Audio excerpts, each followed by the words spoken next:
CERIS CNESM, ayant pour titre « Logement autonome, essentiel à l'intégration sociale et au rétablissement ». Cette conférence vise à présenter les principaux enjeux entourant le thème du logement. Elle se veut une occasion de sensibiliser les intervenants de suivi intensif dans le milieu, CIM, les équipes CIM, et de suivi d'intensité variable, les équipes CIV, dans leur pratique, aux conditions favorisant l'intégration et la stabilité résidentielle. Le logement serait défini comme un important vecteur d'intégration sociale et une filière de stabilisation et d'insertion sociale. De plus, il favorise le rétablissement et constitue un support au développement de ressources personnelles, tout en améliorant la qualité de vie et la perception de soi. Alors, je me présente, Mireille Bédard, je suis agente de projet au CERIS et j'agirai aujourd'hui en tant que maîtresse de cérémonie. Avant de donner la parole à nos conférencières invitées aujourd'hui, j'aimerais tout d'abord vous résumer leur parcours en santé mentale. Nous débuterons avec Jessica Soto, qui nous parlera d'un modèle d'intervention pour le soutien au logement. Madame Soto occupe les fonctions de coordonnatrice clinique et de formatrice pour l'organisme Diogène, situé à Montréal. Celle-ci compte plus de 10 années d'expérience dans les domaines de la santé mentale et de l'itinérance. Sa participation au projet de recherche-action, projet Chez Soi, en tant que coordonnatrice d'une équipe CIV, lui a permis d'acquérir une solide expérience dans l'utilisation du modèle Housing First. Présentement, Madame Soto dirige le service Toi d'abord, TOIT, toujours à l'organisme Diogène, et cela depuis 7 ans. Ce service regroupe 6 intervenants, un agent dédié au logement, ainsi qu'un autre à l'employabilité et aux études. L'équipe offre le soutien à 104 personnes, dont 82 ont été logées au cours de la dernière année, dans des logements privés et choisis par la personne elle-même. Par ailleurs, j'aimerais mentionner que Mme Soto assurera la 3e partie de la conférence aujourd'hui, où il sera question du projet Chez Soi, en remplacement de Sonia Côté, qui ne pourra malheureusement pas être parmi nous, étant donné qu'elle débute aujourd'hui même un tout nouveau mandat à l'Institut national de la santé publique du Québec, à titre de chef d'unité scientifique, développement et adaptation des personnes et développement des communautés, à la direction du développement des individus et des communautés. Alors, Mme Côté ayant collaboré avec Mme Soto à la conception de la présentation, la 3e partie, voici les grandes lignes de son parcours. Sonia Côté est titulaire d'une maîtrise de sciences appliquées spécialisée en aménagement de l'Université de Montréal et d'un baccalauréat en sociologie et criminologie de l'Université d'Ottawa. Elle a tout d'abord acquis une vaste expérience terrain dans le milieu communautaire, tant à ce qui a trait à l'itinérance qu'à la santé mentale. Elle a également travaillé pendant plusieurs années à titre de conseillère à la planification et la programmation de services en santé mentale pour l'Agence de la santé et des services sociaux de Montréal. Par la suite, Mme Côté a œuvré au sein de l'hôpital du Sacré-Cœur ainsi que de l'Institut universitaire en santé mentale Douglas, où elle a dirigé des services de réadaptation psychosociale et d'hébergement spécialisés en santé mentale. Le développement de divers modèles d'habitation offrant des services de soutien pour les personnes fragilisées représente pour elle un champ d'intérêt majeur depuis plus de 20 ans. Par ailleurs, elle a développé au cours des dernières années de nombreuses collaborations dans le but de promouvoir le concept du rétablissement en santé mentale. Enfin, de 2009 à 2013, elle a coordonné le projet Chez Soi à Montréal, un important projet de recherche et de démonstration pan-canadien sur l'itinérance et la santé mentale, le tout sous la direction de la Commission de la santé mentale du Canada. Après Sonia Côté, nous entendrons Valérie Coulombe, qui nous fera part des enjeux et recommandations en matière de soutien au logement, appuyés sur un tout récent rapport. Détentrice d'un baccalauréat en psychologie et d'une attestation d'études supérieures spécialisée en santé publique, santé communautaire, Mme Coulombe est coordonnatrice des programmes, à l'Association canadienne pour la santé mentale, filiale de Montréal, depuis 2003. À ce titre, elle coordonne des activités de sensibilisation et d'information en promotion de la santé mentale. Elle élabore des programmations de conférences ainsi que des formations, en plus de concevoir et de diriger l'édition de guides d'intervention destinés aux praticiens, spécialisés ou non, en santé mentale. Elle anime également des lieux d'échange sur la collaboration entre intervenants, usagers et proches, ainsi que des rencontres de concertation sur les enjeux en santé mentale, tout ça dans le but de transformer les services qui y sont dédiés. Sa connaissance élargie du réseau québécois de la santé et des services sociaux lui permet de favoriser le partage et la mise en commun des expertises. Je cède maintenant la parole à ma collègue, à celle qui animera les échanges avec nos invités suite à leur présentation, Marie-Andrée Veilleux, qui est conseillère clinique CIV au Centre national d'excellence en santé mentale, le CNSM. Elle nous fera tout d'abord une brève mise en contexte du thème et nous parlera des enjeux des équipes CIM et CIV au Québec. Alors, Marie-Andrée, tu as la parole. Merci, Mireille. Bon, bonjour tout le monde. Bienvenue à cette conférence sur le logement. C'est bon? Je vais ajuster. Oui. Bon, je vais commencer en vous parlant un petit peu de l'expérience CIM-CIV. En fait, que la plupart de vous connaissez, vous avez l'expérience au niveau de la recherche de logement. Donc, il n'est pas rare que les personnes référées aux services CIM et CIV aient des besoins prioritaires liés au logement. Parfois, la personne est sans logement suite à une longue hospitalisation. Parfois, c'est la perte du logement qui va précipiter le recours à l'hospitalisation. Des organismes partenaires œuvrant auprès des personnes en situation d'itinérance identifieront des personnes qui pourraient bénéficier du suivi d'une équipe CIM ou CIV et les orienteront vers ces services. À d'autres moments, c'est l'OMH, un propriétaire privé ou des policiers qui vont identifier un problème de santé mentale comme facteur déstabilisant qui met à risque la personne de perdre son logement ou son lieu de résidence. En passant par le CLSC, ils vont arriver à obtenir une réponse d'une équipe CIM ou d'une équipe CIV. Des stratégies d'outreach pourront même être utilisées pour rejoindre ceux plus réfractaires à recevoir de l'aide. Une sensibilisation du réseau d'hébergement public encourage l'identification de personnes susceptibles d'habiter en appartement autonome. L'implication du CIM et du CIV est mise à contribution dès le début du projet de quitter l'hébergement pour faciliter la transition vers un logement autonome. L'instabilité résidentielle chez les personnes ayant un trouble grave de santé mentale doit faire partie de nos préoccupations. Il peut arriver qu'elle soit causée par des facteurs personnels, l'insalubrité, les troubles d'accumulation, des hallucinations ou délires qui menacent la personne dans son sentiment de sécurité ou la poussent à vouloir quitter son logement, des situations financières précaires ou des relations troubles avec les voisins, etc. La cause peut aussi être associée au logement. L'état des lieux, si on pense à un dégât d'eau ou des moisissures, l'infestation de punaises, des coquerelles, de la vermine, l'augmentation du loyer ou un milieu peu sécuritaire peut amener les personnes à vouloir un logement de meilleure qualité puis plus abordable. Perdre son logement ou prendre la décision de le quitter, c'est un événement considérable dans la vie de la personne. Le changement d'environnement, la perte d'un réseau, les frais associés au déménagement, si on pense aux camions puis à l'entreposage, sont des sources de stress importants. Certaines doivent parfois même se départir de leur animal de compagnie. Le soutien de la part d'intervenants dans cette étape fait la différence. Mais bien en amont de cet événement, les équipes CIM et CIV ont un rôle à jouer pour favoriser la stabilité résidentielle de la personne et son intégration dans la communauté. Les intervenants CIM et CIV ont l'habitude de soutenir les personnes en suivi dans leur quotidien. Ils éduquent, enseignent des habiletés, soutiennent et défendent les droits des personnes suivies par l'équipe. En collaboration avec le médecin, ils considèrent la gestion des symptômes de la maladie. Il est largement démontré dans la littérature que le soutien favorise le maintien de la personne en logement autonome. Mais l'intervention des équipes ne doit pas se limiter à la personne en suivi.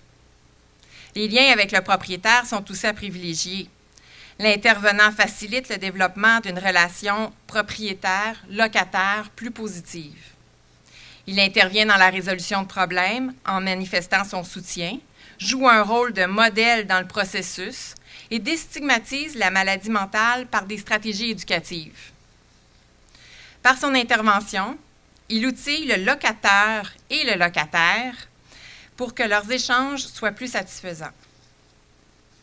L'intervention des équipes dans une perspective de rétablissement et de participation citoyenne va au-delà de ces interventions visant le maintien dans le logement. Il s'agit aussi d'encourager la personne à investir son logement, à se l'approprier. Il s'agit aussi d'ouvrir la porte à la possibilité de trouver mieux, de ne pas se limiter à un logement, mais d'être à la recherche d'un chez-soi. L'équipe ou l'intervenant a aussi le souci d'encourager l'intégration de la personne dans sa communauté. Les intervenants ont la connaissance du quartier et de ses ressources, des opportunités d'emploi ou de participation sociale qu'on y retrouve. Ils ont probablement même encouragé l'accessibilité à certaines ressources ou facilité les liens dans la communauté. Dans la pratique, lorsqu'il est question de logement, les intervenants n'ont pas la tâche facile. Comment trouver un logement de qualité et abordable? Comment favoriser la mixité sociale? Comment aider une personne contaminée de punaises à se trouver un logement? Comment accompagner dans la recherche de logement une personne qui a des comportements dérangeants ou ne respecte pas ses responsabilités de locataire? Voilà quelques-unes des questions que se posent les intervenants de nos équipes CIM et CIV. Nos invités, avec toute leur expérience et leur connaissance sur la question du logement, pousseront plus loin la réflexion et nous révéleront des pistes de solutions. Assurément, leurs présentations susciteront aussi des questions que je vous inviterai à partager dans le but d'améliorer notre pratique. Donc, sans plus tarder, je vais donner la parole à Jessica Soto pour pour nous présenter le modèle d'intervention Logement d'abord ou Housing First. Donc, Madame Soto, à vous la parole. Bon, mais bonjour à tous. Oui, tout un mandat de réponse à tout ça. C'est vrai qu'en même temps, c'est des choses qu'on fait depuis 7 ans. Et quand on a débuté, on avait effectivement toutes ces questions-là. Aujourd'hui, les intervenants me demandent cette année si je leur fais plus facile la tâche, puis qu'ils ont l'impression que je suis allée chercher une clientèle plus facile. Et c'est vraiment pas le cas. Depuis l'année passée, ils ont une tâche plus lourde. Ils ne se rendent pas compte. En fait, c'est parce qu'ils ont accumulé de l'expérience dans ces années-là. Ils ont passé à travers. On a passé à travers toutes sortes de choses. De logements salis par des excréments un peu partout, de l'accumulation, les punaises. Et on a survécu. Et on a appris aussi à aimer notre travail encore plus. On a réussi aussi à dépasser un peu l'état des crises, en fait les nôtres, et aussi celui de nos participants au programme. Je pense que c'est ce qui fait la différence cette fois. C'est qu'on travaille beaucoup plus dans la prévention des situations. On est plus capable de travailler aussi avec les personnes et faire en sorte que ce soit eux qui se mobilisent plus que nous. Donc ça, c'était des défis majeurs. Et actuellement, c'est quelque chose qui nous permet, en fait, d'avancer sans trop de stress. On en a toujours, mais on sait qu'on finit par s'en sortir. Alors, dans ma présentation, à travers ce que je veux vous lire, pour me donner un peu une structure, parce que moi, je peux partir à gauche et à droite. Je suis vraiment passionnée donc, de nos expériences. Alors, voilà, mais à travers ça, je vais vous sortir un peu des exemples aussi. Et donc, pour débuter, l'équipe Toi d'abord est mandatée à travailler donc, dans un modèle Logement d'abord ou Housing First, qui est un modèle développé en réaction à une approche traitement d'abord. Dans le logement d'abord, les personnes itinérantes avec des problèmes de santé mentale et des toxicomanies reçoivent un accès immédiat à un logement permanent sans exiger au préalable un traitement médical, psychosocial ou un arrêt de dépendance. Une subvention au logement et un soutien communautaire est offert à la personne. Notre clientèle, en fait, c'est des personnes avec une itinérance chronique. Une bonne partie ont 10 ans à la rue, 5 ans. Je pense que ça fait partie de nos exigences pour que la personne rentre dans notre programme. C'est que la personne ait vécu dans la rue les 180 jours dans la dernière année. Ça, c'est une des exigences, c'est que la personne ait des problèmes de santé mentale. Donc,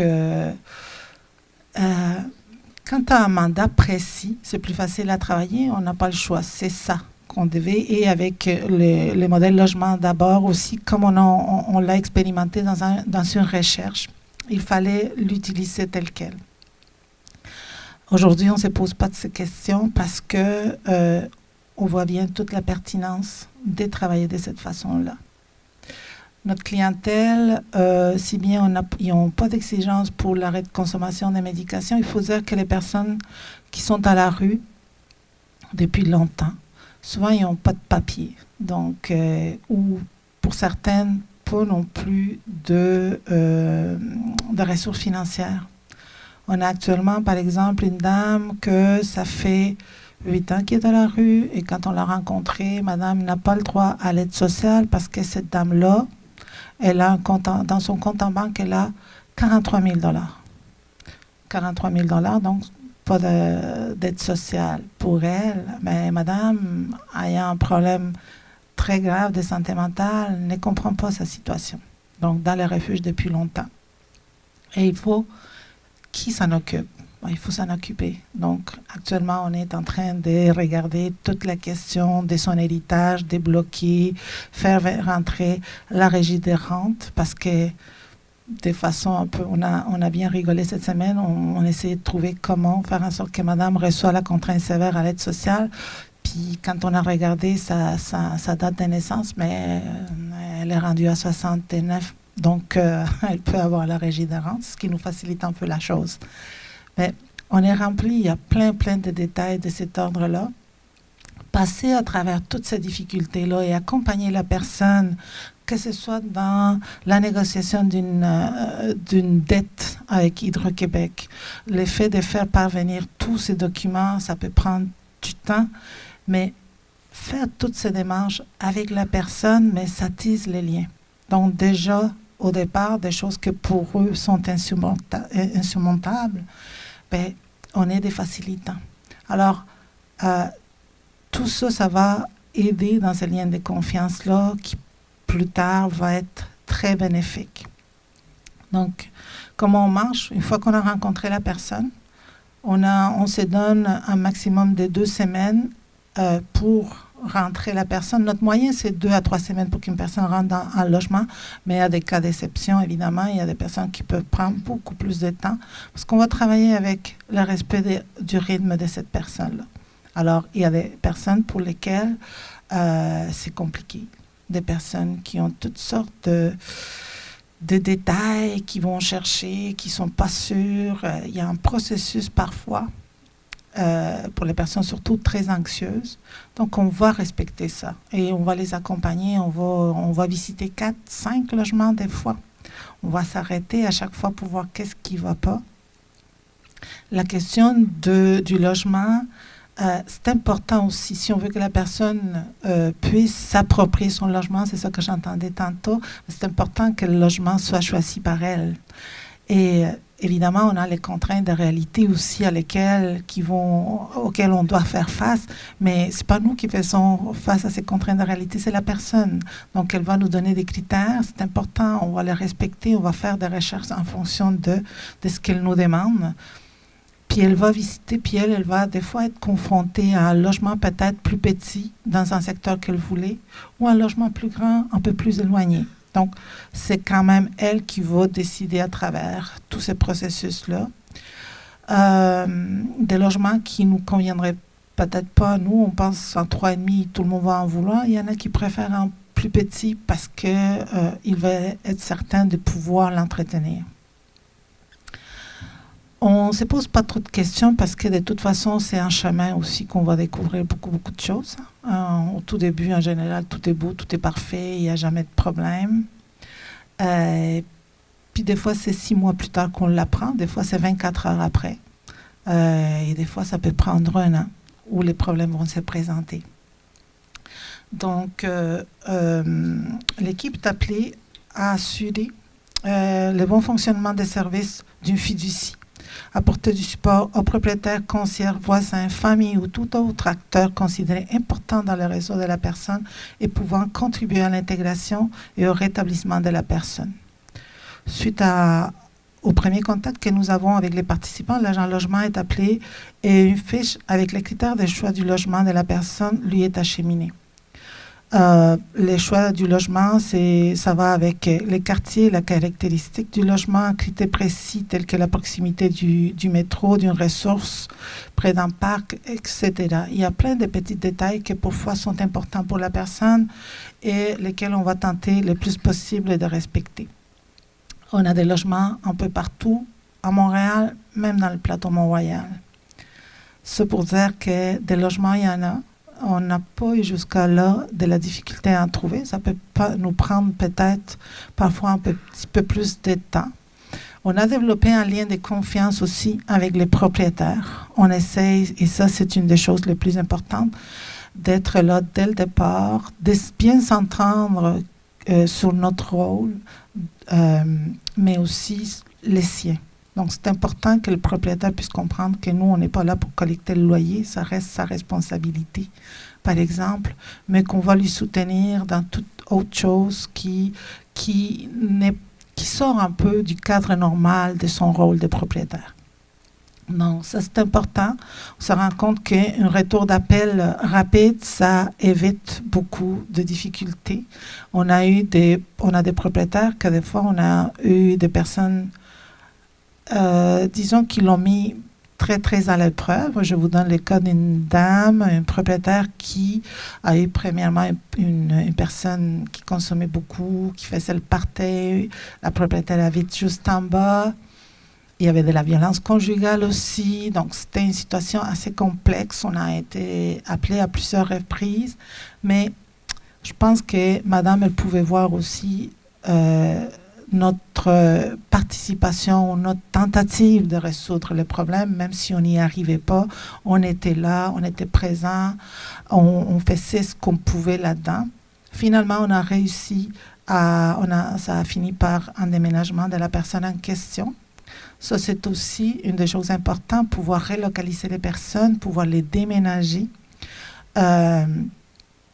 mais pas s'en servir comme la possibilité de relocaliser ou de reloger, ce n'est pas une solution pour nous. Il faut que ce soit quelque chose qui va bénéficier la personne. Des fois, on aimerait ça, les changer dès que le problème commence. Ça serait beaucoup plus simple. En même temps, des fois, ça vaut la peine de continuer à régler les problèmes avec la personne. On finit par grandir, la personne évolue et tant mieux quand ça se passe comme ça. Mais des fois, on n'a pas le choix et on va relocaliser la personne. Ce propriétaire-là, il nous a demandé de lui amener une deuxième personne. Cette fois-là, peut-être avec moins de consommation. On l'a fait, mais la personne qu'on a mis dans le logement, ça représente un autre défi. La personne, elle a un trouble psychotique important, des angoisses. Le soir, elle crie dans le logement. Pas facile. On a dû hospitaliser la personne et elle nous demande de changer parce que c'est effectivement vraiment très difficile pour un logement qui est moins isolé. Alors, on a trouvé un logement isolé pour notre personne. C'est une dame âgée de 73 ans qui est dans la rue depuis 7 ans. Donc, on a trouvé un logement, on avertit les propriétaires. On va dire, voici le défi. Voici la personne. As-tu un logement qui pourrait répondre? Veux-tu nous donner un coup de main avec ça? Et ils embarquent. Mais ils savent dans quoi ils embarquent. Donc, ça, c'est important aussi l'honnêteté, la transparence. Souvent, des propriétaires, ils connaissent des histoires. Et ils ont quelqu'un dans leur famille ou plus loin. Ils savent qu'on est là pour soutenir. Et ça nous permet aussi de travailler pour l'intégration des personnes, pour l'acceptation de la différence de nos personnes que nous tentons d'aider. Ça permet de sensibiliser aussi.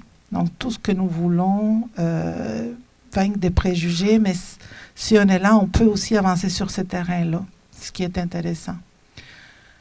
On va déménager la dame, mais la propriétaire est persévérante. Elle nous demande quelqu'un d'autre. Mais on a trouvé quelqu'un que cette fois-ci, on pense que vraiment, ça va être un bijou, tranquille. Donc, on s'en va. Là, on va mettre quelqu'un qui souffre d'un trouble anxieux assez important, mais c'est plus au niveau de l'hygiène. Donc, au moins, le logement, il va être impec. Le reste, ça va. Donc, voilà. Donc, des démarches préparatoires aussi à l'intégration du logement, comme le programme l'exige que la personne paye 25 ou 30% de son revenu comme coût du loyer. Certaines personnes n'ayant pas de revenus, il faut faire des démarches afin de leur obtenir un revenu. Régler les dettes auprès d'Hydro-Québec complique aussi la rentrée en logement parfois. Quelques propriétaires acceptent d'avoir Hydro-Québec à leur nom, donc on va négocier parfois ça. D'autres exigent que la personne mette Hydro à son nom, donc ça, c'est des choses qu'on doit régler. Et on fait des démarches auprès de l'entreprise et on négocie les ententes de remboursement. De plus, lorsque les personnes arrivent dans nos services, souvent, elles n'ont pas de pièces d'identité. Alors, ça fait partie aussi du travail à accomplir des premières rencontres. Les documents les plus sollicités sont les baptistères, les certificats de naissance, l'assurance maladie, l'assurance sociale, mais il y a aussi toute la paperasse de l'immigration. On en a pas mal de personnes aussi immigrantes à la rue, donc qui nous demandent en fait de développer d'autres habilités, d'autres contacts aussi. On travaille beaucoup avec des contacts. On essaie d'être sympa avec toutes les personnes susceptibles de pouvoir nous aider. D'ailleurs, on se met bientôt à travailler les cartes de Noël parce que c'est important aussi des petites touches, hein, de faire un peu notre travail plus humain entre nous aussi. Tu sais, remercier les services qu'une infirmière nous a fait à telle place ou un concierge. C'est important de travailler de façon à reconnaître l'effort et le travail qu'ils font les autres, parce que ça nous aide aussi. Et créer ce type de réseau-là, ça va beaucoup aider la personne. En même temps, on est en train de faire du modeling, parce que la personne est avec nous constamment. On ne fait pas pour elle, on fait avec elle, donc le plus possible. L'arrivée à logement, une fois que le logement est trouvé, l'intervenant accompagne la personne pour la signature du bail, pour remplir une fiche de vérification du logement afin d'inscrire toutes les informations concernant les réparations à faire et la notation de tous les détails de l'état du logement afin d'éviter de fausses accusations au départ du participant. Et aussi, ça aide à ce que les participants prennent conscience de l'état du logement. Donc, il va faire plus attention aussi. Donc, ça nous sert à ça. On prend des photos, on fait ces checklists avec lesquelles on va parfois, par la suite, négocier nos résiliations de bail. On va s'assurer aussi qu'on paye pour une brûlure de cigarettes sur le plancher et non pas pour tous les brûlures qui étaient déjà là avant, exemple. Donc, dans un deuxième temps, lorsque la personne... Bon, on fait, nous, dans notre programme, ça vient avec aussi des meubles. 3 conditions importantes pour nous. Pour le programme, la personne, elle doit avoir une fiducie obligatoire. Elle doit accepter de rencontrer un intervenant une fois par semaine dans son logement. Ça, c'est super important. Jamais les personnes se déplacent dans nos bureaux. C'est vraiment du suivi dans la communauté et c'est ça aussi qui va aider à tisser des liens. Je voudrais vous dire, en terminant, parce que là, je suis dans mon temps, que, en fait, c'est tout un art que de rentrer dans un logement qui n'est pas le nôtre, de respecter le fait que ce soit les siens et d'agir en tant qu'invité, de façon respectueuse. Il faut faire attention aussi quand les situations difficiles arrivent à ne pas tomber dans un discours coercitif. On peut être tenté quand on est dépassé. Et je pourrais vous dire que les participants, en général les personnes qui ont des difficultés, nous surprennent à chaque fois. Et ils continuent à nous enchanter. C'est quand on travaille à ce que la solution vient d'eux, qu'on respecte leur choix, qu'on les laisse prendre des risques, comme nous faisons tous dans nos vies, ça fait toute la différence.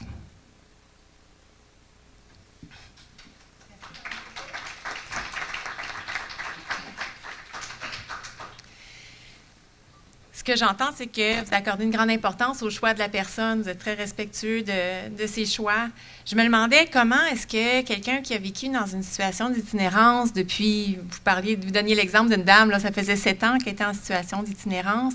Est-ce que la personne a vraiment les connaissances ou les souvenirs, l'expérience lui permettant de faire un choix éclairé? Est-ce que vous utilisez des moyens d'amener la personne à faire un choix? J'imagine que quand on vit à la rue pendant si longtemps, est-ce qu'on a tendance à prendre le premier appartement qu'on voit ou on fait véritablement un choix avec des critères? Est-ce qu'on accompagne la personne pour qu'elle revoie c'est quoi un logement? Je pose beaucoup de questions sur le même thème, là. C'est une bonne question. Moi, personnellement, je suis la coordonnatrice de l'équipe, mais je rencontre chacune des personnes. J'aime ça, savoir c'est à qui on va aider. Ça me permet de mieux superviser l'équipe aussi. Et donc, je peux répondre pour cette dame-là. Elle savait très bien ce qu'elle voulait. Elle voulait un logement au centre-ville, dans les secteurs plus anglophones. Elle aime beaucoup, beaucoup Noël. En ce moment, elle tripe sur toutes les décorations. Comme elle angoisse le soir, mais ce qu'elle cherchait, ça nous le dit comme tel, mais c'est pour ça que c'est important le respect de ces choix-là. C'est une place où il y a de la vie, de l'ambiance des soirs, la nuit. T'sais, on a fini par comprendre que ça représente un peu ça. Puis son secteur. Donc, elle savait très bien ce qu'elle avait besoin. Entre autres, elle nous a demandé aussi des dents et des lunettes. Donc, oui. Et ça, moi, je dirais qu'il n'y a personne qui nous dit, je ne sais pas. Ils ont tous des préférences. Ils savent très, très bien ce qu'ils veulent, ce qu'ils en ont besoin. Et on parle parfois des personnes, même très psychotiques, qui finissent par savoir qu'il y a tel quartier qui est leur quartier de référence parce que soit qu'ils ont grandi là, parce que les ressources qu'ils utilisent, souvent ça va être ça aussi, les ressources qu'ils utilisent pour manger ou autres sont là. Donc, ils vont chercher à premier abord des endroits qui sont sécuritaires, qu'ils connaissent. Mm-hmm. Donc, on va bien au-delà de la grandeur du logement puis du prix du loyer, là. On va dans l'expérience de la personne, ses préférences, ce qu'elle connaît, ce qui la rend... lui donne un sentiment de sécurité. Exactement, parce que le logement va prendre plus de temps. Moi, je dirais en général, plus qu'un an, des fois, à l'apprivoiser. On a des personnes qui continuent à passer leur journée dans la rue. C'est le soir qu'ils vont rentrer. Oui, c'est un mode de vie pour un temps, le temps de s'habituer. Exactement. Très intéressant. Merci beaucoup. Donc, Valérie Coulombe, coordonnatrice des programmes à l'ACSM, a produit, vous avez collaboré avec des partenaires pour la production du document « Le logement, un déterminant majeur de la santé mentale ». Donc, vous allez présenter les enjeux, les recommandations en matière de soutien au logement. C'est bien ça? Merci, on vous écoute. Alors oui, c'est dans le cadre du programme Hébergement, logement et santé mentale de l'Association canadienne pour la santé mentale, filiale Montréal, que les membres du comité ont réuni différents intervenants, gestionnaires des milieux communautaires et institutionnels, ainsi que des propriétaires de logements privés et des locataires habitant un logement autonome privé, pour réfléchir aux questions du logement autonome destiné aux personnes ayant un problème de santé mentale. Alors, avec ces partenaires, avec nos partenaires, en fait, nous avons mené 2 consultations auprès d'un total de 34 propriétaires de logements privés, 7 locataires et 16 intervenants, afin de pouvoir explorer les conditions favorables à l'accès et à la stabilité résidentielle en logement sur le marché locatif privé. Alors, toutes les données recueillies ont été enrichies par la grande expérience très terrain là, des intervenants, des membres du réseau, et ça a été appuyé par une recension des écrits qui nous a permis d'émettre des recommandations que vous allez tous retrouver, toute la synthèse, les données, dans le rapport qui va être sur notre site web ainsi que sur celui du CERIS. Donc, bien que l'étude a été menée à Montréal, les partenaires estiment que plusieurs de ces constats et recommandations peuvent être généralisés à d'autres régions du Québec et peuvent vous inspirer dans vos pratiques. Alors, n'hésitez pas, les gens de l'extérieur, à le consulter. Donc, la première consultation, la première en 2010, a été menée auprès de 31 propriétaires de logements privés avec pour objectif de comprendre leurs expériences, leurs appréhensions, ainsi que leurs besoins afin de favoriser et faciliter l'acceptation de ces citoyens dans un logement privé. Donc, les résultats étaient très intéressants, très stimulants, mais on a voulu aller plus loin. Et cette fois-ci, en 2014, en interpellant davantage d'acteurs, soit 16 organismes communautaires et publics qui ont une expérience aussi d'accompagnement des personnes ayant des problèmes de santé mentale, ainsi que 3 autres locataires. Quand on dit locataires, c'est autant des propriétaires que des concierges, donc c'est le vocable employé, ainsi qu'un groupe de discussion auprès de 7 locataires qui habitent un logement privé. Donc, les objectifs de cette deuxième consultation-là étaient de préciser les barrières et les éléments facilitant l'accès et la stabilité résidentielle en logement sur le marché locatif privé. Vous avez dans le rapport 4 beaux tableaux qui les précisent. On a aussi pu documenter certaines initiatives inspirantes qui ont été développées par les organismes publics, des organismes communautaires comme Diogène, des OSBL d'habitation et des initiatives de concertation dans le milieu, afin de tout ça dégager des pistes de solutions et d'actions concertées. Donc, de ces grandes consultations-là, ont découlé 4 enjeux principaux que je vais vous résumer très brièvement. Vous pourrez en prendre connaissance davantage à la lecture du rapport. Donc, premièrement, l'importance pour les locataires et les organismes consultés ont tous insisté sur le caractère primordial des services de soutien et ou de suivi en santé mentale. Donc, vous, ce qui vous intéresse, c'est les services SIMCIV, mais c'était l'ensemble des services là, qui nous intéressaient dans cette étude-là. Donc, notre première consultation a fait ressortir clairement que la présence de services de soutien à la vie en logement constitue un facteur favorisant des expériences positives de location pour les propriétaires. Sachant qu'ils peuvent compter sur une personne ressource en cas de besoin, que ces propriétaires se sont également montrés beaucoup plus favorables à accueillir d'autres locataires, justement, comme en témoignait Jessica, ayant un problème de santé mentale lorsqu'ils savent qu'ils se sentent soutenus. Donc, ça s'est avéré très positif pour eux. Au-delà du suivi médical et psychosocial, Jessica l'a très bien illustré, il apparaît également nécessaire de se préoccuper des besoins globaux de la personne pour favoriser l'intégration et le développement de l'autonomie en logement, telles que les questions de l'alimentation, la gestion du budget ou le rapport avec le voisinage, par exemple. Donc, en effet, des services qui se soucient d'évaluer la présence d'éléments qui pourraient faciliter ou encore mettre en péril l'accès ou la stabilité résidentielle des locataires peuvent faire toute la différence sur leur qualité de vie. C'est ce qu'on a pu consulter dans l'ensemble de nos consultations. Les locataires consultés, eux, ont par ailleurs mentionné que ces services de soutien constituent une ressource importante pour faciliter leur stabilité résidentielle, car ils contribuent à briser leur isolement et leur apportent une aide instrumentale précieuse. Donc, c'est reconnu de la part des locataires que ces services sont très appréciés. D'autre part, au plan des difficultés qui sont rencontrées, les problèmes d'accessibilité et de continuité des services de soutien, de suivi entre les différents réseaux qui doivent être impliqués pour favoriser le maintien, la stabilité résidentielle. On parle de santé, services sociaux, habitation, régie du logement, services policiers ou autres, ont été fréquemment dénoncés par les locataires, donc par les propriétaires ou les concierges, ainsi que par les organismes consultés. Donc, l'absence de services fluides et efficaces a entraîné parfois, dans ce qu'on a pu constater, des recours excessifs aux services d'urgence ou à la régie du logement comme réponse à des besoins psychosociaux. Donc, l'importance d'apporter une réponse de première ligne de la part des services de soutien s'est avérée primordiale dans ces situations. Les projets inspirants qu'on présente dans notre rapport, par exemple, démontrent qu'il existe un peu partout au Québec des initiatives et des modèles de services qui témoignent de la diversité d'approches ou de partenariats possibles pouvant être développés pour surmonter ces obstacles qu'on a constatés. Deuxième enjeu, la collaboration entre les locataires, intervenants et locataires.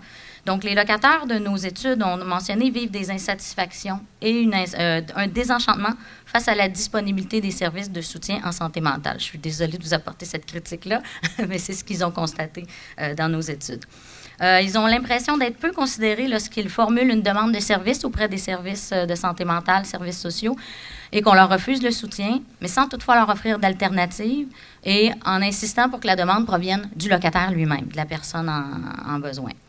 Donc, ils se sentent peu outillés pour gérer les conflits de voisinage et les situations de crise en santé mentale et se tournent alors, par manque d'alternatives, vers les services policiers ou la régie du logement, ce qui n'est pas sans causer de préjudice aux locataires, nuire à leurs relations et conduire à l'exclusion, voire la discrimination envers d'autres personnes qui voudraient accéder à un logement. Donc, il s'avère important de reconsidérer nos pratiques en tenant compte des relations multipartites, soit entre les personnes, donc les locataires, les organismes de soutien, ainsi que le locataire, afin d'agir à titre de partenaire. Des exemples comme Jessica permettent de reconnaître qu'il existe de nombreux propriétaires et concierges qui sont très consciencieux, qui peuvent constituer des alliés majeurs dans la promotion de la qualité de vie et du rétablissement des personnes avec qui nous pouvons bâtir des partenariats durables. Alors, on vous encourage à explorer cette façon de travailler avec eux. Mais il va sans dire que les actions entreprises doivent en tout temps mettre au centre le respect des personnes et de leurs droits. Les locataires doivent ainsi être consultés pour discuter de la nature du partenariat pouvant être développé avec les propriétaires. Dans notre étude, la moitié des locataires consultés ont par ailleurs affirmé être à l'aise de discuter de leur état de santé mentale avec leurs propriétaires, car pour certains d'entre eux, ça contribuait à développer un lien de confiance avec ce dernier. Mais en revanche, l'autre moitié préférait maintenir la confidentialité à ce sujet, ce qui témoigne du caractère éminemment personnel du dévoilement de son état de santé et qu'il faut avant tout respecter et discuter avec la personne concernée. Troisième enjeu, contrer la stigmatisation et la discrimination. Donc, la méconnaissance et les préjugés envers les problèmes de santé mentale font en sorte que certains locataires vont redouter des comportements dérangeants, des problèmes de voisinage, des dommages potentiels à la propriété. Alors, il y a un travail à faire aussi pour démystifier et briser ces préjugés-là. D'autre part, certains intervenants éprouvent certains doutes ou réticences quant au potentiel de rétablissement des personnes, qui peut limiter l'accès au logement sur le marché locatif privé aux personnes dont c'est le choix, mais en les orientant plutôt vers des ressources leur offrant moins d'autonomie que ce qu'ils désirent réellement. Alors, je pense qu'il faut être conscient aussi de ces préjugés qu'on peut porter nous-mêmes. Promouvoir et diffuser des récits d'expériences positives de location et de mixité sociale qui respectent les droits des personnes permettrait ainsi de lutter contre les préjugés et les stéréotypes pour faciliter l'accès et la stabilité résidentielle sur le marché locatif, autant privé qu'en logement social. J'élargirais ces constats-là à ce type de logement. Enfin, améliorer l'accessibilité financière pour tous. Bien que cet enjeu ne soit nouveau pour personne, il n'en demeure pas moins fondamental. Donc, le coût des loyers excède parfois la capacité de payer des personnes qui ont des faibles revenus, donc ça constitue parfois une barrière à l'accès. Les locataires aimeraient pouvoir occuper un logement décent, de leur choix, dont le coût du loyer respecte leur budget parfois limité. Alors, toute mesure visant à sortir les personnes de la pauvreté pourrait ainsi soutenir nombre de personnes dans leur accès à un logement de leur choix. Donc, ça fait partie de l'ensemble des recommandations qui ont découlé de notre rapport, que je vous invite à aller sur le site de l'Association canadienne pour la santé mentale, acsmmontréal.qc.ca, ou sur le site du CIRIS, où toute l'information concernant l'activité d'aujourd'hui est centralisée. C'est les locataires, les propriétaires qui nous ont mentionné ce manque d'accès aux services. Donc, c'est que, premièrement, les propriétaires ne connaissent pas le réseau de la santé et des services sociaux aussi bien que nous. Donc, le premier réflexe, c'est quoi? C'est d'appeler, dans le fond, le CLSC.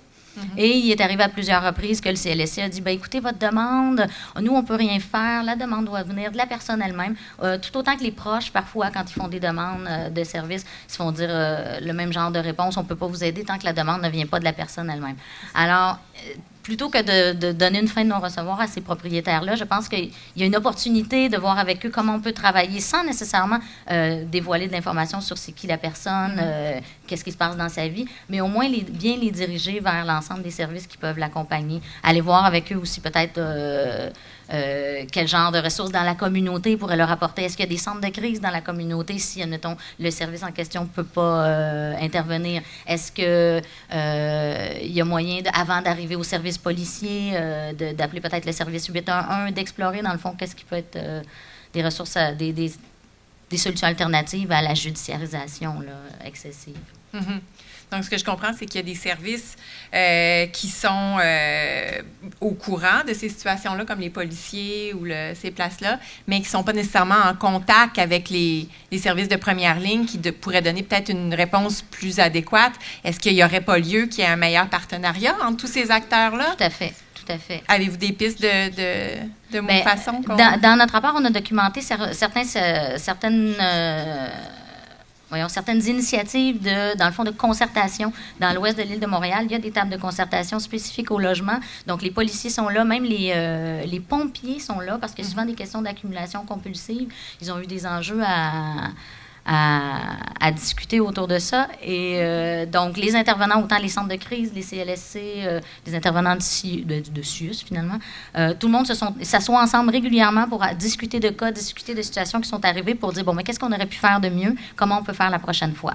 Parce qu'en fait, c'est par des expériences. Les expériences négatives, c'est celles-là qui nous permettent, dans le fond, de cheminer puis de questionner nos pratiques pour trouver des solutions pour prévenir des impasses comme celle-ci à l'avenir. Donc, la concertation et le partenariat, ça s'est avéré des solutions très prometteuses pour certains territoires. C'est bon. Merci beaucoup. On va redonner la parole à Mme Soto pour, en fait, la partie là, qui était de Sonia Côté pour parler du projet Chez Soi. C'est ça, des conclusions, en fait, de ce projet-là. Et je vais vraiment lire. On m'a déjà dit qu'on n'a pas beaucoup de temps. Donc, si je me mets à commenter en plus, chose que je pourrais faire, on va dépasser le temps. Donc, voilà. Bon, la plus vaste étude de ce genre au monde vise à fournir des données probantes sur les services. Oui, donc, basé sur le modèle Housing First, un appartement dispensé dans la ville, implanté dans 5 villes canadiennes, donc Moncton, Vancouver, Winnipeg, Montréal et Toronto. Cette étude-là, il a duré 3 ans. En quoi ça consiste, ces modèles-là? C'est un accès immédiat à un logement permanent sans condition de sobriété ou autre, service intensif, non coercitif, là où la personne habite, aide les clients à atteindre ses propres buts, accent sur les choix du client, approche qui ne juge pas, un respect de la dignité des personnes. En fait, moi je dirais, c'est surtout, on va respecter, on va chercher l'autodétermination de chaque personne, l'approche réduction des méfaits. Et ça, quand on parle de réduction des méfaits, je tiens à préciser, on va l'utiliser pas juste sur la consommation, mais sur tous les aspects qui peuvent permettre, en fait, à la personne, pas seulement de garder son stabilité en logement, mais aussi amener une meilleure qualité de vie. D'accord? Et on va tenir compte de ces choix, même dans la consommation. Lorsque choisi par les clients, il est possible des appartements dispersés sur les marchés locatifs avec subventions rattachées à la personne et non pas au logement.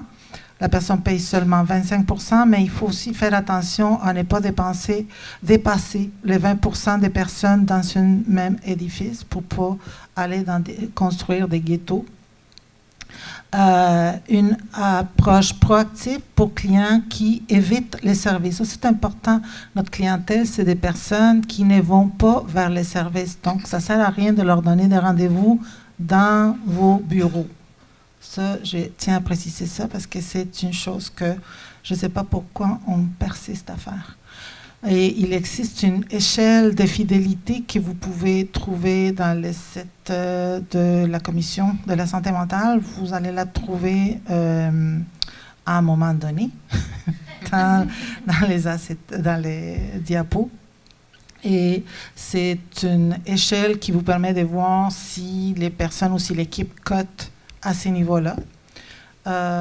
Donc là, je ne peux pas non plus continuer à vous parler. Je vais continuer de façon très improvisée par rapport à les modèles Housing First. En fait, ce qui est important, c'est de dire aussi que dans les modèles, les conditions gagnantes, en fait, pour ces types de modèles, c'est vraiment les choix des personnes, pouvoir déménager, relocaliser la personne. C'est important que la personne si elle perd son logement, elle ne perd pas les services. Ça, c'est aussi quelque chose de super important.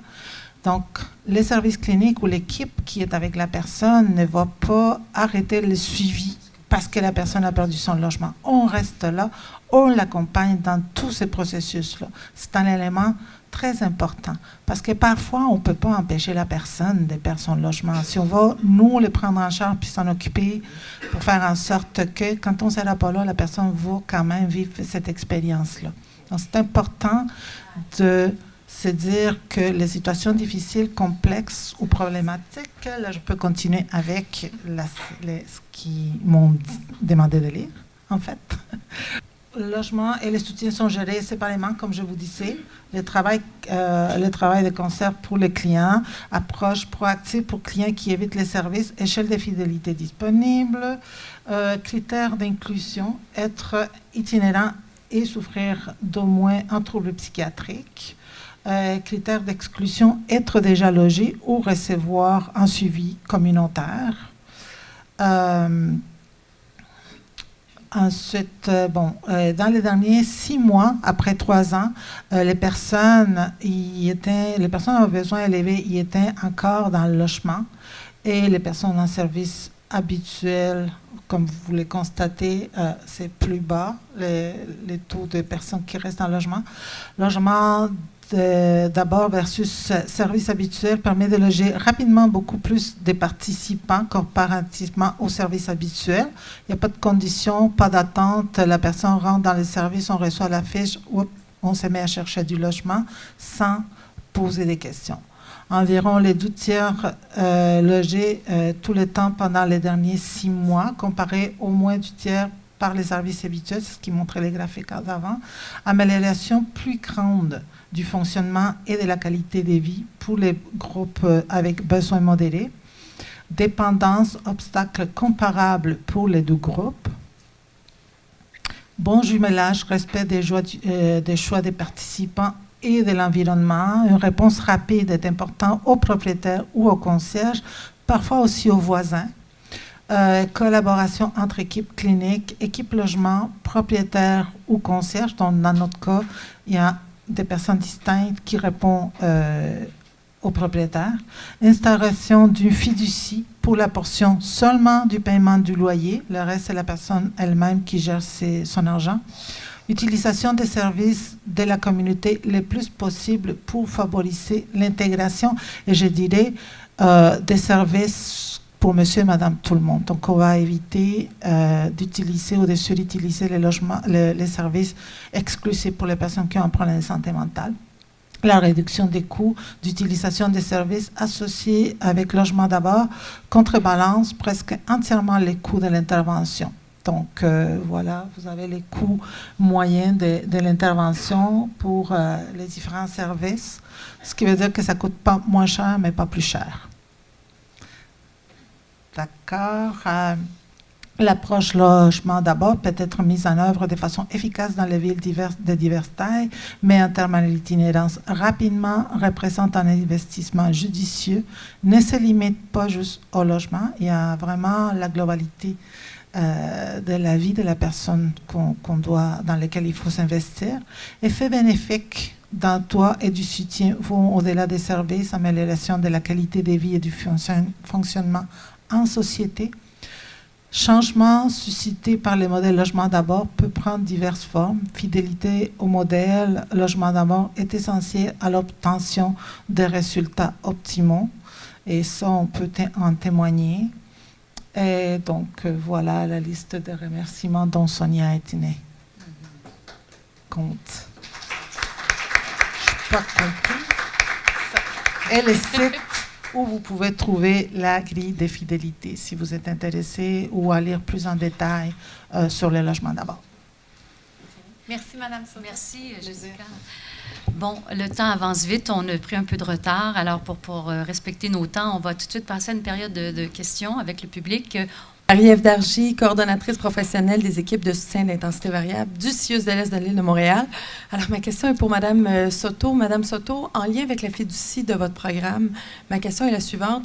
Est-ce que la fiducie est obligatoire tout au long de la subvention ou est-ce qu'à un certain moment, il y a la gestion entière financière revient à l'usager pour qu'il puisse apprendre justement à payer son loyer de par lui-même? On est ouvert à tout. En fait, pour dire qu'à quelque part, une fiducie est obligatoire, entre guillemets, parce que la personne elle peut aller à l'aide sociale et se débarquer par elle-même. Lorsque cela arrive, elle va arrêter de payer son loyer. Elle va se rendre à la possibilité de perdre son logement. Et là, on va lui proposer la fiducie comme étant une possibilité de solution à son problème. On va négocier. Donc, là, il y a une transformation qui s'est faite, mais ça devient un outil pour la personne, c'est ça qui est important. Au début, c'est plus une obligation parce qu'on ne connaît pas trop la personne, puis c'est pour se donner un peu de temps pour ne pas avoir trop de problèmes à gérer dès les premiers mois. Mais sinon, évidemment, tout est négociable. Il y a des personnes qui nous ont déjà écrit une lettre pour nous demander de gérer leur propre argent. Et évidemment, ça fait partie de cette flexibilité-là qu'il faut avoir. Ça répond à votre question? Oui, il y a quelqu'un derrière, un monsieur, allez-y. Oui, bonjour. Alex Chailly, directeur général Le Mûrier. J'ai 2 questions. La première pour Mme Soto. Vous avez nommé que il n'y avait pas une difficulté à trouver des appartements. Puis pourtant, présentement, dans toutes les tables de concertation, je participe, tout le monde nomme qu'il manque d'appartements pour les personnes qui ont des troubles graves de santé mentale, là, à faible revenu. Comment vous expliquez ça? Aucune idée. Parce qu'ils sont bons. Moi, ce que je vous dirais, c'est que actuellement, je travaille dans une communauté pratique. On n'est pas le seul à faire du logement d'abord au niveau communautaire actuellement. Donc, dans cette table, il y a à peu près 6 ou 7 groupes qui sont là. On fait tous de la recherche de logement. Il y a aussi les 4 refuges qui se sont mis ensemble et qui ont déjà logé à peu près 180 personnes, si je ne me trompe pas. Donc, nous, on a été limités par les places qui nous ont été données, mais sincèrement, on n'a pas de difficultés. Dans notre cas, on avait certains propriétaires qu'on connaissait déjà, etc. Mais j'ai l'impression que pour d'autres, c'est pas non plus la difficulté n'est pas là. Donc, c'est sûr qu'il faut sortir, il faut chercher à tous les jours. On a des personnes dédiées à ça, par exemple. Et vous avez une autre question? Oui, qui s'adresse à? Oui, Mme Coulombe. Coulombe. C'est juste savoir, vous avez fait une étude sur le logement social, mais vous avez... Privé. Oui, Privé, le logement, excusez, le logement là, privé. Mais vous n'avez pas beaucoup abordé la notion de qualité de vie en logement, à savoir, est-ce que les gens avaient une qualité de vie suffisante? Est-ce qu'ils considéraient qu'il y avait assez de services pour maintenir cette qualité de vie-là? Vous avez beaucoup focusé sur que le logement, c'était un déterminant de la santé mentale, mais très peu sur les autres aspects. On parle de l'alimentation, on parle de l'insalubrité, les punaises, toutes sortes de problèmes, parce qu'on sait que les gens qui ont des troubles graves de santé mentale sont plus touchés que la majorité de la population. Là. À pauvreté égale, les gens qui ont des troubles de santé mentale sont plus touchés sur certaines problématiques. Et quelle est votre question plus précisément? C'est ça, je voulais savoir pourquoi vous n'avez pas abordé ça. Parce que j'avais seulement 7 minutes et que c'est l'enjeu numéro 4 qui touche beaucoup à ça, l'accessibilité financière à un logement abordable, sécuritaire, salubre, premièrement. Donc, c'est la première condition. Évidemment, on ne souhaite pas à personne de vivre dans des conditions de punaise ou de moisissure ou de logement de mauvaise qualité parce que ça a un impact direct ça peut avoir un impact direct sur la santé de la personne. Alors ça, c'est bien documenté dans la littérature. Puis, tout le monde qui travaille là, comme vous, Alex, vous avez pu le constater. Donc ça, c'est beaucoup plus abordé dans le rapport. Évidemment aussi, quand on parle de tenir compte dans le rapport tenir compte du déterminant logement dans l'accompagnement qu'on fait de la personne, eh bien, ça tient compte de tout ça. Quand je disais d'aller au-delà des besoins psychosociaux et médicaux, c'est toute la question de la qualité de vie en logement. Comment vont les relations avec le voisinage, la propreté? Est-ce que je suis capable de me nourrir de manière aussi abordable et transformer de la nourriture saine et tout ça? Programme que vous offrez par ailleurs, un excellent programme que vous proposez. Donc, tout ça aussi, c'est des choses que l'intervenant qui accompagne la personne pour favoriser sa stabilité résidentielle en logement doit considérer. Donc, c'est des recommandations qu'on fait, de vraiment voir la personne dans sa globalité. Malheureusement, je n'ai pas eu le temps de tout aborder. Alors, on invite les gens, Mme Coulombe, à aller consulter le rapport qui est en ligne sur votre site de l'Association canadienne de santé mentale filiale Montréal, ainsi que sur notre site cerisweb.com. Une dernière question, qu'on n'a pas plus de temps. Il y en a un qui est là, juste là, Michel, derrière, avec la lumière allumée. Sûrement qu'il fonctionne. Je voudrais juste rajouter à ça, Soto. c'est que c'est important aussi de se dire une chose, c'est qu'on parle du choix des personnes. Nous, dans notre cas, peu importe ce que la personne va faire comme choix. Est-ce que c'est le logement social, c'est une ASBL, c'est un autre type de logement? C'est ça qu'on va respecter. Donc, majoritairement, les personnes veulent du logement privé pour toutes sortes de raisons. Mais c'est ça qu'on va respecter. Mais le jour que la personne nous dit qu'elle veut s'en aller dans telle ressource, c'est ça qu'on va respecter aussi. Voilà, c'est ça. Merci, Mme Rapidement, Soto. je Oui, sais dernière que le temps question. avance. Michel Gilbert, responsable du Centre national. Jessica, d'abord, toujours plaisant d'être inspiré par nos collègues du milieu communautaire, ça, bravo. Rapidement, de l'expérientiel que vous avez à Diogène, quelle serait, au fond, la compétence, là, il y en aura peut-être quelques-unes, mais dans le temps qu'on a, la principale compétence qu'on devrait avoir chez l'intervenant pour être capable de gérer ces conditions-là au niveau du logement? Je crois que dans les conditions essentielles pour les intervenants, c'est d'être capable de travailler avec le respect des choix des personnes. Ça, c'est essentiel. Le respect de ces rythmes-là. Puis, c'est des mots que souvent on va utiliser. C'est des grands mots. Moi-même, ça m'écoeure un peu. Ils sont surutilisés, mais qu'est-ce qu'ils veulent dire, ces mots-là, à quelque part? La personne, de toute façon, va faire ce qu'elle veut faire, qu'on soit d'accord ou pas. Donc, on va s'éviter des problèmes et des crises si on suit un peu ses choix dès le départ. Ça, c'est important, une importance, avoir la vocation, en fait, avoir l'amour de ce qu'on fait, parce que sinon, c'est sûr qu'on va trouver ça difficile. Puis dans ce temps-là, on est mieux d'aller ailleurs. Merci beaucoup pour votre passion, justement, Madame Soto, qu'on la sent très bien. Et puis on semble toujours revenir au choix de la personne, à l'écoute et au respect des choix de la personne. Merci beaucoup. Alors, avant de terminer, j'invite les gens à visiter notre site web, cirisweb.com, afin de consulter notre dossier thématique sur le logement, visionner la capsule vidéo qu'on a produite, lire en complément le guide accompagnateur que nous avons créé. Nous espérons que vous participerez également en grand nombre au forum de discussion qui est ouvert à tous, qui est en ligne depuis le 14 novembre, afin de poursuivre les échanges, la réflexion. Les questions que nous y posons visent à nourrir la réflexion, justement, à orienter les discussions sur l'importance pour les personnes souffrant de problèmes de santé mentale d'avoir accès à un logement décent, de respecter leurs choix, on l'a dit plusieurs fois, et de bénéficier d'un service de soutien et de suivi dans la communauté. Aussi, je souligne que les PowerPoint, les documents qu'on a pas vraiment réussi à bien mettre en ligne aujourd'hui en direct pour des enjeux techniques, eh bien, vous les retrouverez sur notre site dans le dossier logement.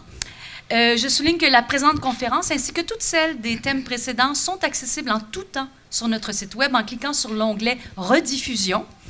Et je vous rappelle, avant de se quitter, qu'il s'agit d'un projet pilote, le projet CIRIS-CNSM. Alors, il est donc important et même essentiel que les personnes qui participent à nos activités contribuent à l'évaluation de ces activités, comme la conférence d'aujourd'hui. Alors, pour ce faire, rendez-vous sur notre site, cliquez sur l'onglet « Toutes les activités » qui est à droite de la page, dans la colonne de droite, où vous pourrez vous inscrire sur la plateforme d'évaluation. Et puis, si jamais vous avez des problèmes techniques ou des questions, n'hésitez pas à nous écrire aux coordonnées indiquées qui sont au bas de la page. Alors, il y a une adresse courriel pour ça. Alors, j'aimerais, avant de nous quitter, remercier nos conférencières invitées, Mesdames Valérie Coulombe, Jessica Soto et par le virtuel, Mme Sonia Côté, notre animatrice Marie-André Veilleux, de l'équipe de CNSM, l'équipe de production de cette conférence, toutes les personnes qui sont venues aujourd'hui, merci, assister en salle, ainsi que celles qui sont présentes virtuellement par l'entremise de la webdiffusion. Et je vous dis à la prochaine.